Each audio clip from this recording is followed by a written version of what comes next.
about St. Gregory Nazianzus. He probably would be more properly called Gregory the Theologian.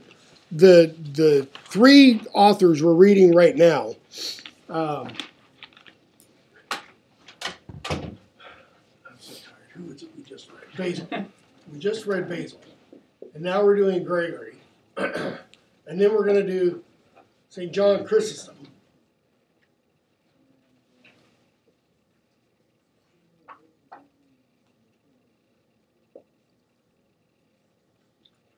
Okay. These three are called the three holy hierarchs.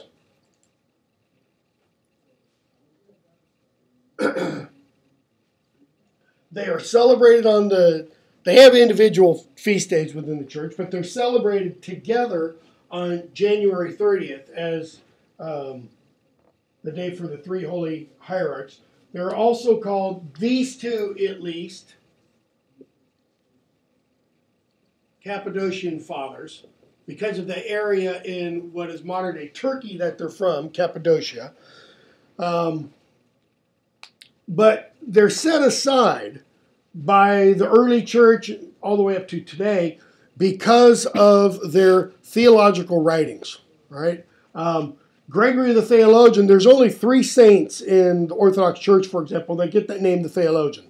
One is St. John, the writer of the Gospel and the writer of the book of Revelation and such. He's John the Theologian. Gregory the Theologian, and then there's a saint in the later, when is it? Not 14th century, 12th century. St. Simeon the New Theologian, who are called the theologians.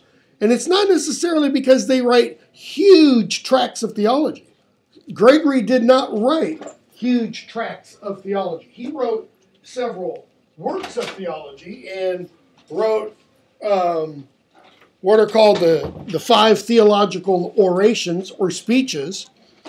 It's because of the depth of their theological understanding. Okay, Gregory wrote quite a bit, and he wrote a lot of poetry. If you read the introduction talks about, what we have here is not quite, if I remember right, 3,000 lines of poetry. Over 19,000 lines survive. 19,000 lines would be, what we have here is about 3,000. Beowulf, the Old English epic poem Beowulf, is a little over 3,100 lines. Okay, so think of something 6 times the length of the Old English epic Beowulf, and that gives you an idea of how much he wrote. Probably about, trying to remember how long Paradise Lost is. Longer than Paradise Lost. So, that's a pretty substantial amount. If you turn to page 23, you get a chronology of Gregory's life. Okay, born right around 329, 330. Okay, goes to school in Caesarea, which is a capital city kind of in Cappadocia, or in modern-day Turkey. And then he goes and studies in Alexandria, and then he goes and studies in Athens. When he's at Athens, he's studying alongside St. Basil. Okay, those two develop a close friendship. They remain friends all their life, even though your introduction does talk about a little cooling off period. Okay, they also become friends with a prince named Julian, who is later Julian the Apostate. Right, becomes the emperor.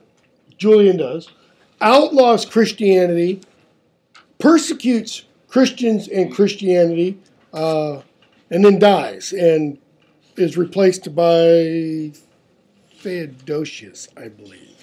Okay, when he goes back to his hometown, his father baptizes him and then makes him a priest against his will. I don't really understand how you can be made a priest against your will, because you have to be there in order to be made a priest. You cannot be made a priest in absentia. Yeah. Because somebody, in the early church, they have to literally, physically lay hands on you. But anyways, he's ordained a priest in Caesarea. This is in 364, so he's about the age of 34. One of the canons of the early church says you cannot be made a priest until you're the age of 30. It's frequently overlooked, that canon. I mean, there are examples of priests ordained much younger than 30. In fact, I met a priest last fall. Kind of interesting because he is, how old was he? He must have been about 70, who had been celebrating, who was in the fall, I think in October. I met him in September. In October was going to be celebrating his 50th year in the priesthood. I mean, to be made a priest at 20 and, in charge of a congregation, kind of crazy. Anyways, he goes back, and that's when he starts writing, apparently. That's when he starts to do most of his writing in the poetry. When Basil dies in 379, Gregory writes a little poem, an epitaph on St. Basil. Okay. Now, you have to bear in mind, we didn't talk a lot about Basil's background, but Basil was important in his own right, not only for being a bishop, an archbishop, and things like that, but Basil was also really the first of the fathers of the theologians, not that he had the title theologian, but the first of the theological writers to affirm the divinity of the Holy Spirit, to affirm that the Holy Spirit was equal to the Father and to the Son in the Holy Trinity. Okay? He wrote a book, in fact, on the Holy Spirit. And what we're going to see in Gregory's poetry is he's doing the same thing. He's following that up. Why? Because you still have those same old heresies cropping back up that are against the divinity of Christ, against the divinity of the Spirit, etc. In fact, it's Gregory who really emphasizes this term that you see in the Nicene Creed about the Holy Spirit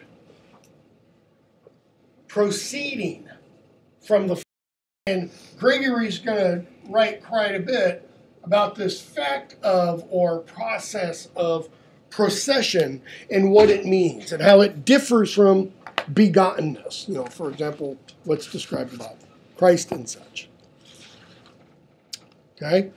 381, he's at the Second Ecumenical Council, and there are some, how do I put this, behind-the-scenes shenanigans going off to try to get him ousted as Patriarch of Constantinople, and rather than fight for, Gregory just resigns and leaves. Doesn't want to have anything to do with it. Okay, goes back home.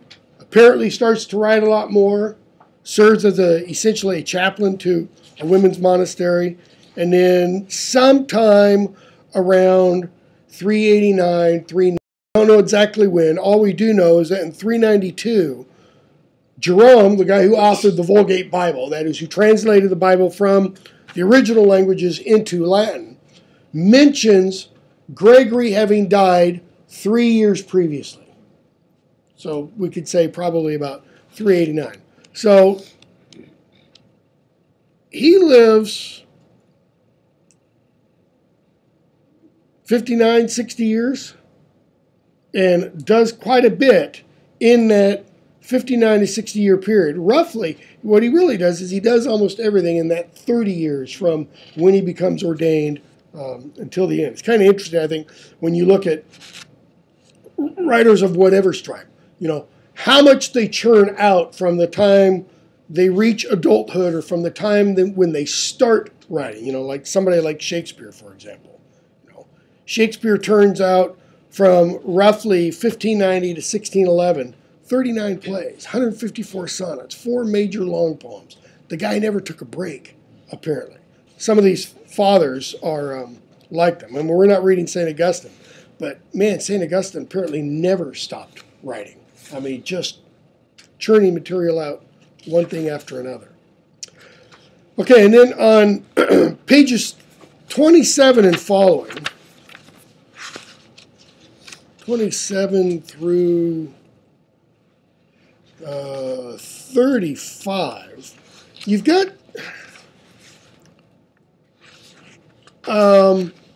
essentially an outline of each of the major poems that's in here. I mean, not all the poems are in here. For example, there's not an outline of the epitaph on Basil. There's not an outline on a couple of those little short 7-line poems. These are the major poems that are in here. That could be useful to just kind of help formulate your own understanding of what's going on in them.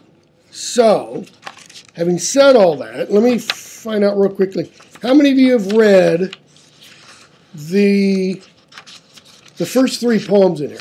Father, Son, and Holy Spirit. Okay, only a couple of you. I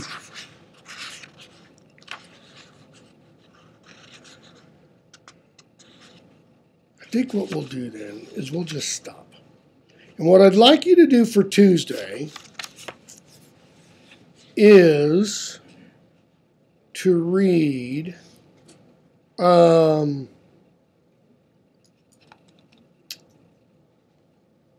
1 second.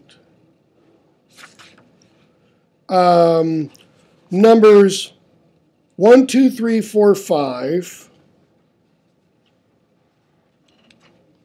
7 and 11.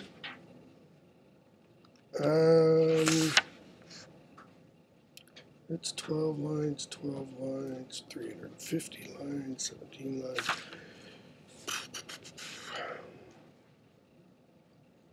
Yeah. 1, 2, 3, 4, 5, 7, 11, and 15. Read those for Tuesday. Okay? And what I'm gonna try to do is hit the high points or give some glosses to some lines. One thing I don't like about this particular volume is there are no explanatory notes at all. And I think some would be useful. Okay? And then Thursday, what we'll try to do is we'll try to do those last 4 poems that I suggested, the 2, 17, 18, 27, and 28. 27's a really long one. Make sure I'm looking at the right one.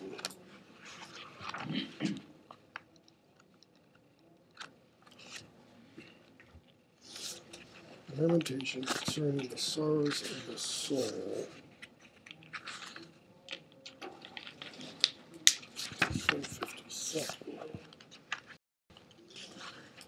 And the reason I want to do that one on page 157, the Lamentation concerning the sorrows of his own soul, is because of what the introduction tells you, that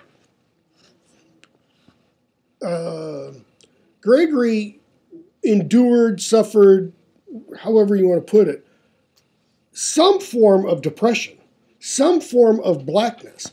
And yet, even with that, he maintains faith.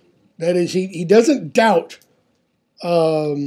his salvation. He doesn't doubt, God's providence or anything like that. So I think that could be a pretty interesting topic, especially to the modern mind, the modern mindset. What Flannery O'Connor calls the modern predicament. Okay, if any of you are familiar with Flannery O'Connor. And if we end up having to go on into Tuesday of the following week, we can do that without much difficulty. All right, we'll stop there so everybody can have some time, if no other time, the remaining hour of class to read those.